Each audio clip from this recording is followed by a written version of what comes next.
நடுங்காவகை அன்பர் நெஞ்சினில் புக்கவர் நன்னலரை கொடுங்காடி உண்ண கொடுக்கும் குருதிகள் கொப்பளித்திட்டு இடும்பார கொங்கையின் மீதே ரத்த திலகமிடும் தொடும் கார்மனோன்மணி வாராகி நீலி தொழில் இதுவே நடுங்காவகை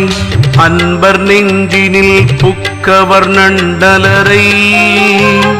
கொடுங்காடி உண்ண கொடுக்கும் குருதிகள் கொப்பளித்திட்டு இடும்பார கொங்கையின் மீதே ரத்த திலகமிடும் தொடும் கார்மனோன்மணி வாராகி நீலி தொழில் இதுவே.